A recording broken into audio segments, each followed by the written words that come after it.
페페는 10이 있는데 나는 왜 10이 없나? 집사쇼 TV. 여러분 안녕하세요. 집도 사기 하는 쇼호스트 집사쇼 TV의 쇼호스트 장지은입니다. 자, 고덕강일 제일풍경채의 분양가가 나왔죠.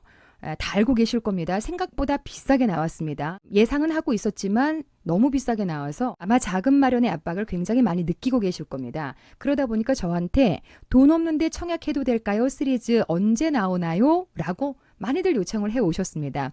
여러분의 뜨거운 사랑을 받고 있습니다. 절찬리에 상영 중인데요. 이 영상 제가 이번에도 제작을 했으니까 끝까지 함께 해주시고요. 특히나 돈 없는데 청약해도 될까요? 영상은 어떤 분들은 3번에서 5번 정도 본다는 분들도 계시고 어떤 분은 메모까지 해가면서 고3 때 공부하듯이 하나하나 꼼꼼하게 다 외울 정도로 공부한다는 분도 계십니다. 왜냐하면 자금 마련에 있어서 한치의 오차도 용납되지 않습니다. 돈이 3천만 원, 5천만 원이 구멍이 나기 시작하면요. 여러분 큰일 납니다. 따라서 이 자금 마련 영상 꼼꼼하게 보셔야 되고요. 또 하나 집사쇼 TV에 돈 없는데 청약해도 될까요? 이 시리즈는 그 어디에서도 보실 수 없는 자금 마련 꿀팁들이 굉장히 많이 녹아져 있습니다. 이 내용은 빨리 돌리기 하지 마시기 바랍니다. 하나하나 곱씹어 가면서 이해가 돼야 다음 단계로 넘어갈 수 있거든요. 자, 제가 최선을 다해서 만든 영상이니까 놓치지 마시고 지금부터 함께 해주시기 바랍니다. 시작합니다. 집도 사게 하는 쇼호스트 집사쇼 TV. 자, 여러분 지금 보시면요. 분양가부터 살펴보도록 하겠습니다. 힐스테이트 21 강일. 이때도 제가 너무한 거 아니냐. 평당 분양가가 어쩜 이렇게 높게 나올 수 있냐라고 해서 막 화를 내면서 영상을 제작했던 게 기억이 나는데요. 평당가가 그때 2,234만 원이 나왔습니다. 그러다 보니까 85제곱미터는 7억 중반에 나왔었고요. 101제곱미터 40평 정도 되죠. 요거는 9억 딱 맞춰서 나왔기 때문에 두 평형 모두 중도금 대출이 가능했었습니다. 자, 이때 넣지 않고 분양가 너무 비싸다 싶어서 제일풍경채 나올 때까지 기다리셨던 분들 지금 아마 후회하실 겁니다. 왜냐하면 고덕강일 제일풍경채 평당가가 이거보다 200만 원이나 비싼 2,430만 원에 나왔습니다. 200만 원씩이면요, 여러분 33평을 기준으로 했을 때 6천만 원 이상 비쌉니다. 40평을 기준으로 했을 때는 8천만 원 이상 비싸다는 얘기예요. 이때 할 걸. 힐스테이트 21 강일 때 할 걸. 이라는 후회마저 드는 분들 계시죠? 하지만 자금 여력이 있는 분들은 제일풍경채가 훨씬 위치가 좋기 때문에 여기 이번에 도전하신 분들 많이 계실 거고요. 아무리 분양가가 높게 나온다고 하더라도 2월 19일 전에만 나와준다면 전세를 넣을 수 있기 때문에 아마 이쪽에 경쟁률 어마어마할 겁니다. 85제곱미터는 8억 초반 중도금 대출 가능하겠죠. 전세도 가능할 듯 싶고요. 101제곱미터 9억 후반으로 나왔고요. 중도금 대출은 여기서는 불가합니다. 9억 이상부터는 안 되니까요. 하지만 2월 19일 전에만 나와준다면 전세 작전은 가능하다는 점, 요 점은 기억을 하시기 바랍니다. 자, 그러면 본격적인 자금 마련 플랜 들어가도록 하겠습니다. 계약금부터 시작하겠습니다. 자, 이번에는 계약금 20%, 중도금 60%, 잔금 20% 이렇게 마련해야 되지 않을까 싶거든요. 힐스테이트 21 강일도 이렇게 나왔기 때문에 비슷하게 나올 것 같습니다. 자, 33평 분양가를 8억 5천 정도만 잡겠습니다. 계약금 1억 7천만 원 필요한 상황인데요. 요거 어떻게 마련하면 좋을까요? 첫 번째, 모아놓은 돈으로 해결하겠다. 아주 좋습니다. 그런데 과연 1억 7천만 원을 모아놓으신 분들이 있을까요? 일단 1번 같은 경우는 너무나 럭키한 경우죠. 그런데 대부분이 1억 7천이라는 돈을 현금으로 쥐고 있는 분들은 많지 않을 것 같습니다. 자, 그래서 2번으로 넘어가도록 하겠습니다. 2번을 보시면 내 돈이 일부가 있고 나머지는 신용대출을 내야 되는 상황입니다. 라는 말씀을 하시는데요. 자, 여기서 굉장히 중요한 거 한 가지 보도록 하겠습니다. 바로 지난 11월 30일이죠. 신용대출 규제책이 내려졌습니다. 자, 11월 30일부터 누적 1억을 초과해서 대출을 받고 1년 내에 규제 지역에 주택을 구입하시면 2주 내로 그 대출금을 회수당하게 돼 있습니다. 이게 무슨 말일까 싶으시죠? 이미 받은 대출이 있는 분들 잘 들어주세요. 이미 받은 대출이랑 앞으로 받을 대출을 더해서 1억이 넘는 상태로 1년 안에 규제 지역에 주택을 구입했다. 그러면 나중에 받은 대출은 2주 내로 상환을 해야 되는 상황입니다. 예를 들어서 설명을 드리겠습니다. 이미 5천만 원의 마이너스 통장이 있었고 11월 30일 이후에 집을 사기 위해서 9천만 원의 대출을 냈다. 그러면 이분은 1억 원의 대출을 낸 건 아니잖아요. 하지만 5천만 원과 9천만 원을 더하면 토탈 모두 더해서 1억이 넘는 상태죠. 그러면 그 상태에서 1년 내로 주택을 매수했다고 쳤을 때 이분은 2주 내로 뒤에 대출을 내신 9천만 원이라는 금액은 상환하셔야 됩니다. 자, 이 내용이에요. 이 내용을 기준으로 해서 다시 한번 계약금 쪽으로 넘어가도록 하겠습니다. 자, 그러면 내 돈에다가 부족한 금액을 신용대출을 내서 지금 주택을 매수한 경우에 해당이 되는 거잖아요. 그런데 주택 매수 여부는요, 국세청의 재산세 내역으로 판단을 한다고 합니다. 그런데 여러분 보세요. 청약에 당첨이 되시면 계약금 단계에서는 아직 등기 상태가 아닙니다. 등기 상태가 아니라서 아직 이 집이 내 명의의 집이 아니잖아요. 따라서 재산세도 내지를 않습니다. 그래서 신용대출을 내서 1년 내에 주택을 매수했는지의 여부가 잡히질 않는 상황입니다. 따라서 신용대출 1억을 내서 1년 내에 청약 계약금을 치러도 회수는 되지 않을 것 같습니다. 단 여기서 주의하실 거 또 하나의 규제칙이 있습니다. 자, 11월 30일 날 같이 나온 내용인데요. 연봉 8천만 원 이상인 고연봉자가 누적으로 1억을 초과해서 대출을 받으면 DSR을 바로 적용을 하겠다. 은행권은 40%, 비은행권은 60%를 적용하겠다는 내용이 있습니다. 즉, 일반 신용대출을 이미 가지고 있고 마이너스 통장도 가지고 있을 뿐만 아니라 자동차 할부금, 학자금 대출, 현금 서비스까지 모두 포함을 해서 이분은 40% 내에서만 대출이 가능하다는 내용입니다. 이렇게 빚이 많은 사람은 더 이상 대출을 내주지 않고 그대로 DSR 40%를 적용을 하겠다는 얘기입니다. 이 내용은 나중에 주택을 매수를 해서 잔금 대출을 낼 때도 그대로 적용하겠다는 그런 내용인데요. 그러다 보니까 내 돈에다가 신용대출을 내서 계약금을 치르게 되면 잔금 단계에서 DSR 40%는 영향을 받는다는 얘기입니다. 하지만 잔금을 치르게 되는 2, 3년 뒤에 그때는 규제책이 완화가 될 수도 있는 문제이기 때문에 그때 가봐야지 한다라는 내용이 되겠고요. 계속해서 계약금 3번으로 넘어가겠습니다.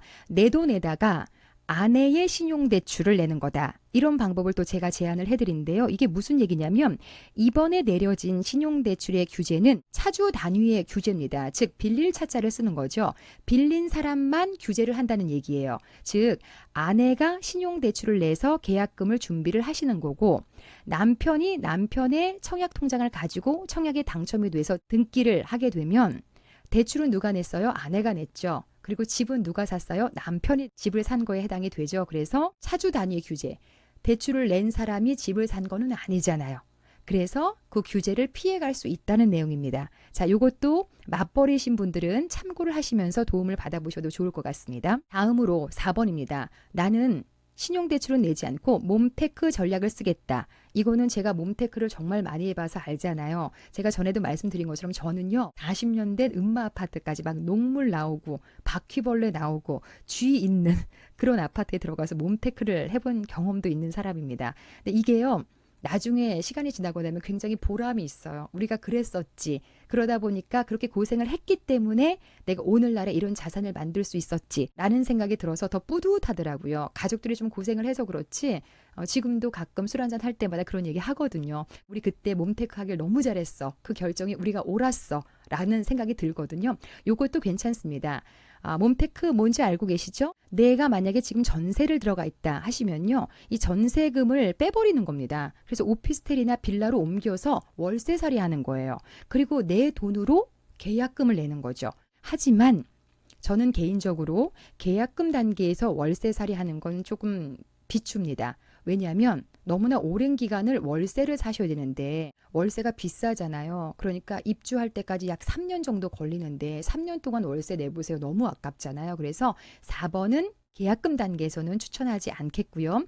다음으로 5번입니다. 전세보증금 담보대출이라고 있습니다. 이건 뭐냐면 전세자금대출하고는 달라요. 제가 늘 말씀드립니다.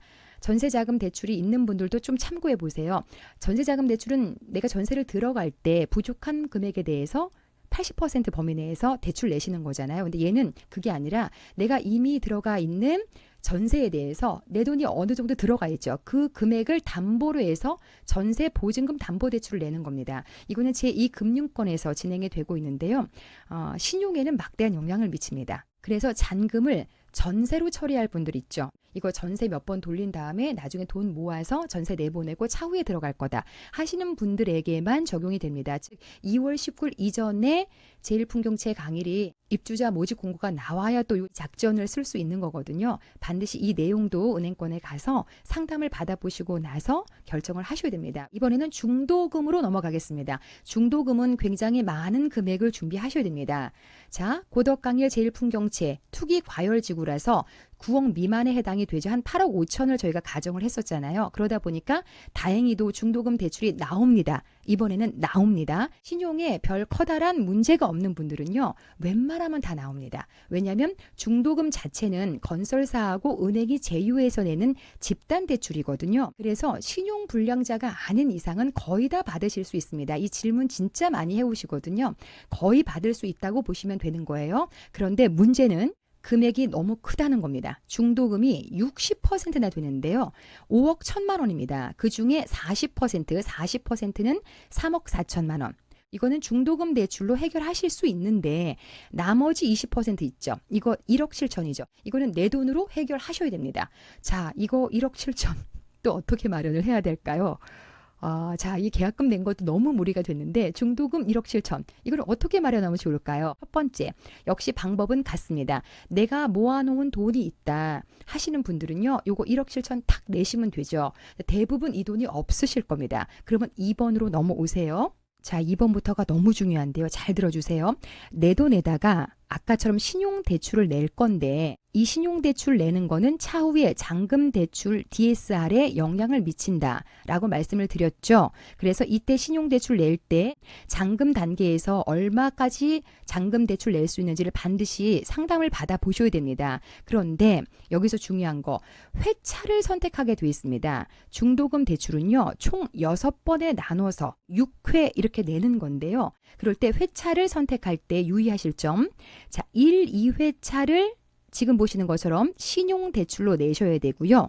3, 4, 5, 6회차를 중도금 대출로 내는 걸로 설계하셔야 됩니다. 반드시 기억하세요. 1, 2회차를 신용대출로 3, 4, 5, 6회차를 중도금 대출로 하셔야 됩니다. 왜냐하면 바꿔서 냈다고 가정을 해보겠습니다. 앞부분에 1, 2, 3, 4회차를 중도금 대출을 내시고 나서 나머지 5, 6회차를 신용대출로 내시면 아까 우리 규정 다시 한번 보시면요. 누적 1억을 초과해서 대출을 받고 1년 내에 규제 지역에 주택을 구입하시면 2주 내로 대출금 회수입니다. 그러면 제1풍경채 강일은 규제 지역에 해당이 되고요. 신용대출을 내서 주택을 구입한 케이스가 되겠죠. 그것도 5, 6회차의 신용대출을 내서 1년 내에 집을 매수한 거에 해당이 되기 때문에 아까 말씀드린 그 규제책에 바로 걸리게 됩니다. 뒤에는 중도금 20%는 회수당하게 됩니다. 이 내용에 대해서 아무도 얘기해 주지 않습니다. 자, 실제로 경험이 있는 집사쇼TV 주인장이 이렇게 중요한 팁을 드리니까요. 이 부분은 반드시 기억을 해주시기 바랍니다. 여러분 또 하나 중요한 거 팁으로 알려드립니다. 지금 고덕강일 제1풍경채는 후분양은 아닙니다. 선분양입니다. 선분양하고 3년 정도 짓고 나서 우리가 입주하는 거잖아요. 후분양은요. 미리 다 지어놓고 입주하기 전에 분양하고 나서 바로 입주입니다. 자, 후분양일 경우에는 보통 1년 안에 입주를 하기 때문에 신용대출 자체를 내시면 안 됩니다. 아시겠죠? 간혹 보시면 공공분양의 경우에 후분양인 경우가 있고요. 앞으로 분양가 상한제 때문에 후분양하는 아파트들 민간 분양도 많이 나올 겁니다. 그럴 경우에는 바로 입주기 때문에 신용대출 자체가 어렵거든요. 그럴 경우에는 청약 넣어서 당첨되는 분 말고 그 반대 배우자가 신용대출을 내시면 된다는 점, 이 점은 정말 중요한 팁이니까요. 집사쇼만의 특별한 팁 꼭 챙겨가시기 바랍니다. 세 번째 전략입니다. 내 돈에다가 아내의 신용대출을 내는 겁니다. 제가 아까 말씀드렸던 그 내용입니다. 왜냐하면 차주 단위의 규제이기 때문에 청약 당첨은 남편이 되고 신용대출은 누가 냈어요? 아내가 내서 그 금액을 조달하는 거죠. 자, 3번도 기억해 주시고요. 맞벌이 부부라면 이렇게 내시면 좋을 것 같아요. 다음에 4번 몸테크 전략입니다. 자, 1번 계약금 단계에서는 제가 이거 하지 말라고 말씀을 드렸잖아요. 그런데 중도금 단계에서는 하시는 편이 좋습니다. 왜냐하면 내 전세금으로 내고 오피스텔이나 빌라로 들어가서 월세살이 하는 건데 이것도 어느 시점에 하느냐가 굉장히 중요합니다.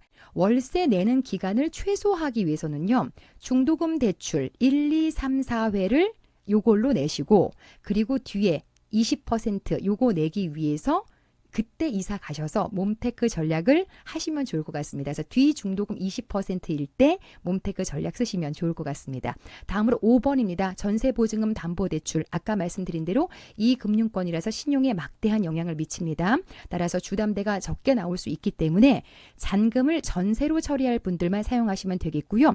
요 단계에서 대출 내신 분들은 이걸 이용하시면서 반드시 물어봐야 될 게 제가 만약에 잔금 대출을 내게 되면 이제 얼마까지 더 낼 수 있습니까? 라고 반드시 상담 받아보셔야 됩니다.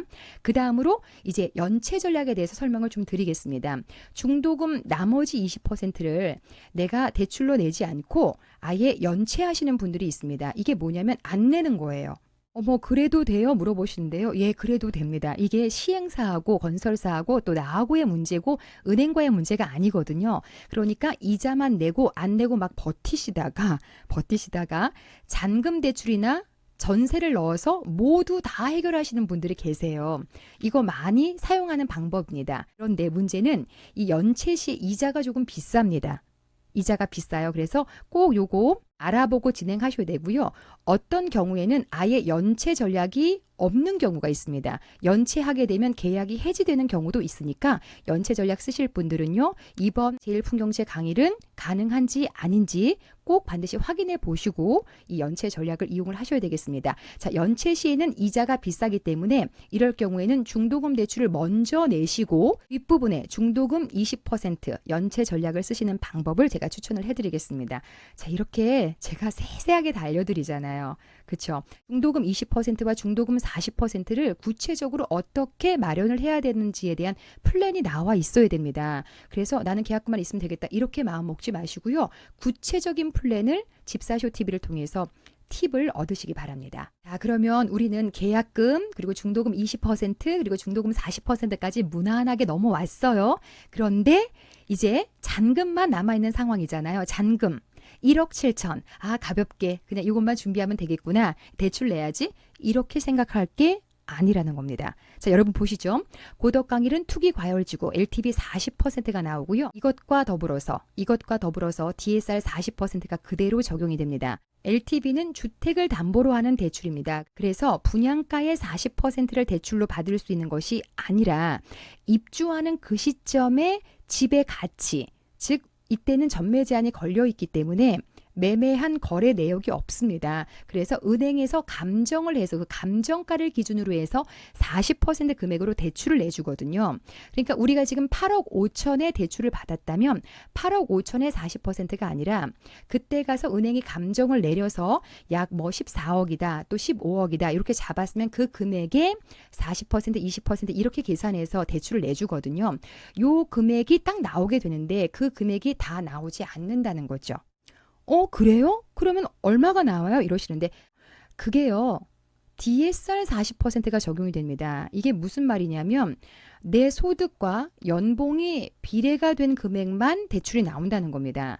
따라서 LTV는 더 많이 나오는데 DSR이 40%가 적용이 되면 더 적게 나오는 경우 1, 2천이라도 또는 1억 정도라도 더 적게 나오는 경우가 있다. 그래서 LTV 40과 DSR 40을 계산을 해서 어느 쪽으로 금액이 나오는지 아세요? DSR 40% 범위 내에서만 대출이 나옵니다. 이 신용관리 진짜 열심히 하셔야 되는 거거든요. 또 하나 잔금 단계에서 필요 자금은요. 1억 7천으로 끝나는 것이 아닙니다. 여러분 명의를 내 걸로 가져오시려면요. 중도금 대출 40% 받은 거 있죠. 이것도 다 갚아야 돼요. 그래서 3억 4천만 원이 또 필요합니다. 총 몇 퍼센트의 60%인 5억 1천만 원이 잔금 단계에서 필요하다는 얘기죠. 자, 그러면 보시죠. 아까 말씀드린 입주 시 은행 감정가 약 14억 원으로 잡았을 때 제가 왜 14억 원으로 잡았는지 아세요? 여러분 15억이 넘어가게 되면요.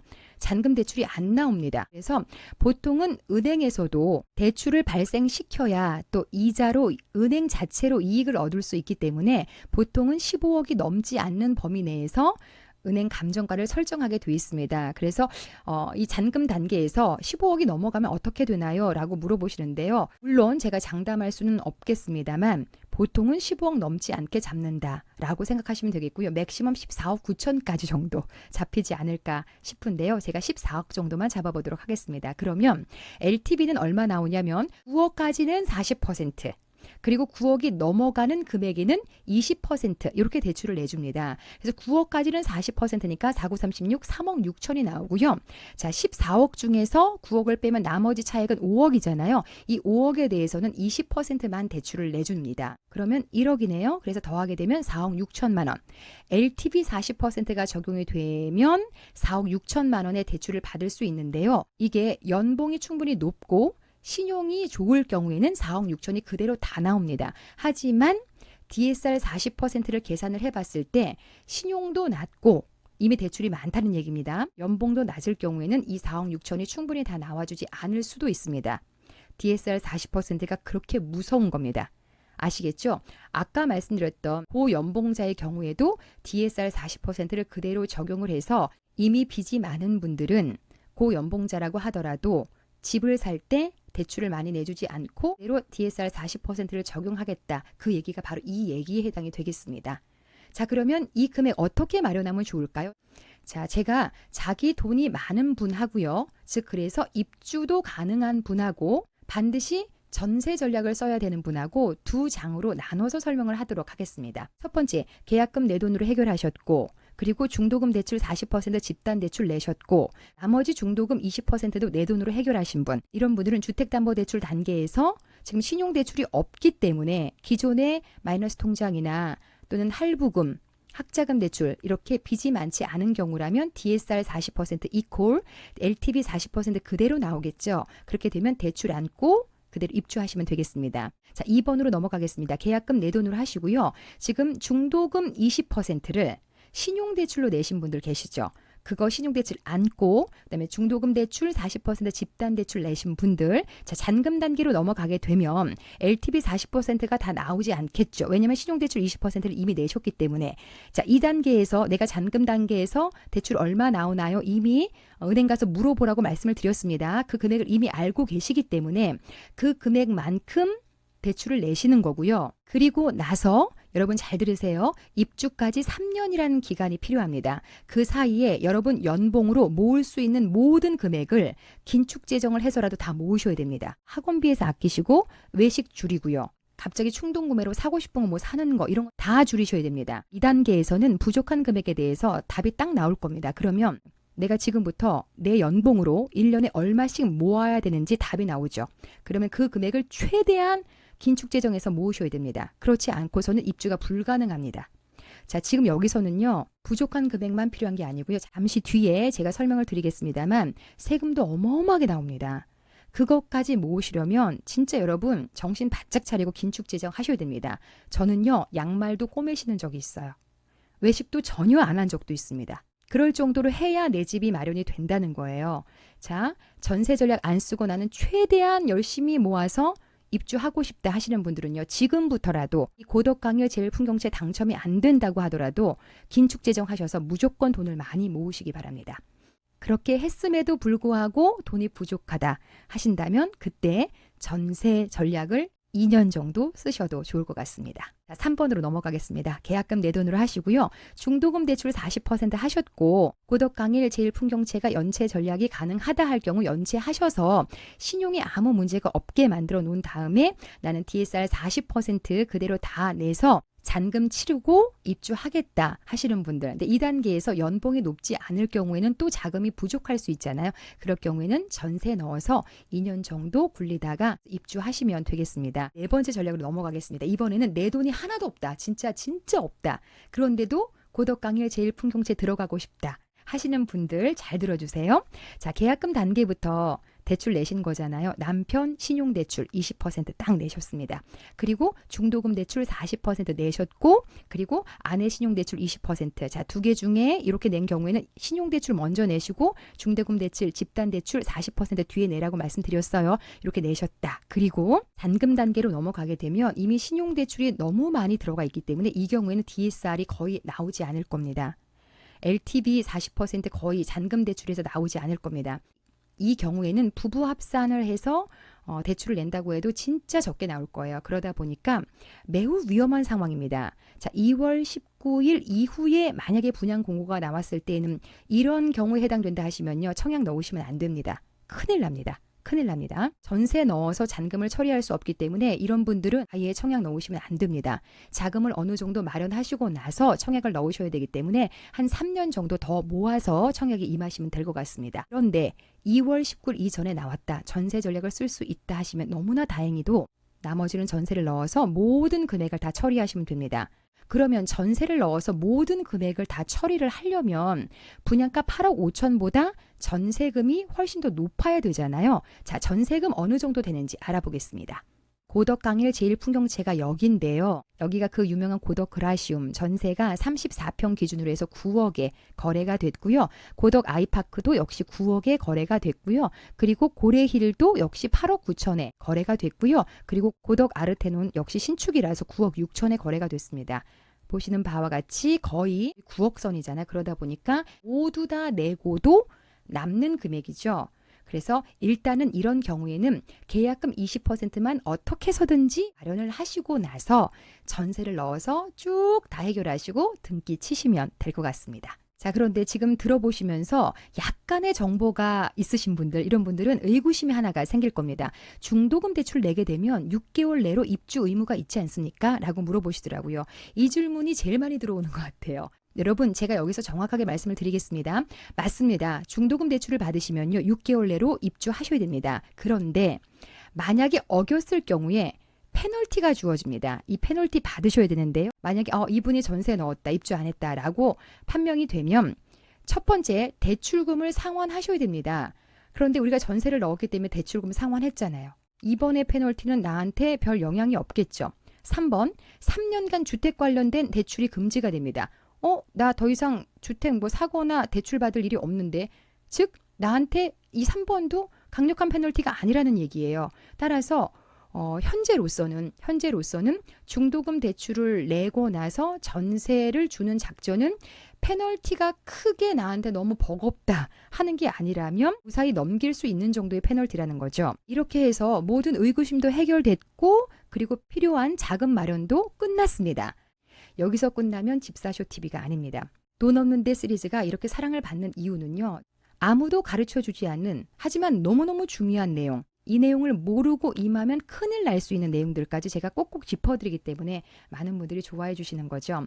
자, 그게 무엇이냐? 바로 세금과 옵션에 대한 내용이 되겠습니다. 자, 세금 내셔야 됩니다. 내 이름으로 등기 치려면 세금 반드시 필요하고요. 옵션도 민간 분양은요, 굉장히 비싸거든요. 그래서 여러분께서 이 금액도 감안을 하셔야 되는데요.